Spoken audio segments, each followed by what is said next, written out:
ఇవాళ మనం చందమామ కథల నుండి ఇంద్రజాలంలోని అరటిపండు గమ్మత్తు గురించి తెలుసుకుందాం.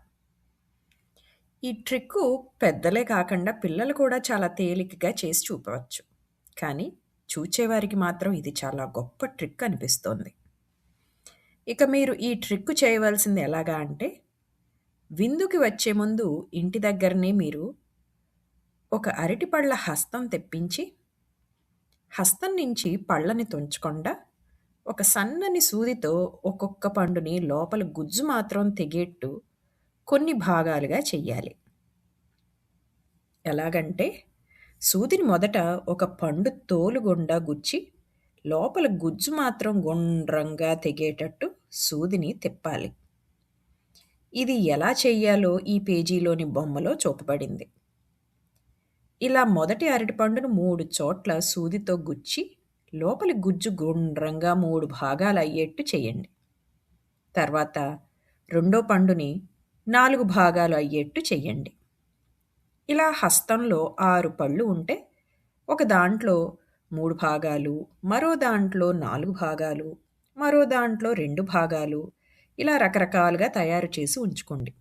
కానీ హస్తంలో ఏ పండుని ఎన్ని భాగాలు చేసింది ఒక వరుస ప్రకారం గుర్తుంచుకోవడం చాలా ముఖ్యం.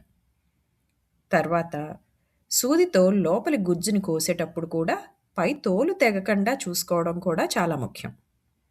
మీరు విందుకు వెళ్ళినప్పుడు మీ స్నేహితులతో పాటు ఒక బల్ల దగ్గర కూర్చుని మీరు తెచ్చిన అరటిపళ్ళ హస్తాన్ని బల్ల మీద ఉంచండి.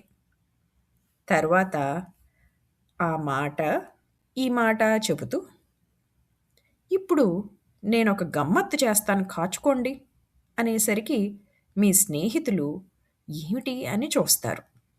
అప్పుడు అరటిపండు హస్తంలోంచి ఒక పండుని తుంచి, ఇదిగో ఈ అరటిపండు చూడండి, దీని తోలు ఒలిచేసరికి పండు దానంతట అదే 3 ముక్కలైపోతుంది అనండి. ఈ పండులో ఏదో మాయ ఉంది, ఏది ఇలా ఇవ్వు ఆ పండు అని మీ స్నేహితులు అడుగుతారు. మీరు సందేహించకుండా పండుని వాళ్ళు పరీక్షించుకోవటానికి ఇవ్వవచ్చు. సూదితో గుచ్చిన చోట ఆనవాలు కూడా తెలియకుండా మీరు జాగ్రత్త పడే ఉంటారు కనుక మీ స్నేహితులు పండులో ఏమీ మోసం లేదని నమ్ముతారు. వెంటనే మీరు ఆ పండు తోలు ఒలిస్తే పండు 3 ముక్కలుగా దానంతట అదే విడిపోతుంది. తరువాత రెండో పండు చూపి దీన్ని 4 ముక్కలు చేస్తాను అని అలా చేసి చూపించాలి. ఇలాగే మిగతా పళ్ళు కూడా ఒకటొకటే ఒలిచి చూపాలి. ఈ ట్రిక్కు చూసిన మీ స్నేహితులు మీరొక మంత్రగాడో లేక తంత్రగాడో అనుకుంటారే గాని మీరు ఇది ఎలా చేసింది వాళ్ళకి ఏ మాత్రం తెలియదు. మరి మీరు కూడా చేసి చూస్తారు కదా! ఇదండి ఇవాల్టి మన ఇంద్రజాలం. మళ్ళీ ఇంకొక కొత్త కథనంతోటి, ఇంద్రజాలంతోటి మీ ముందుంటాం. అంతవరకు సెలవ మరి.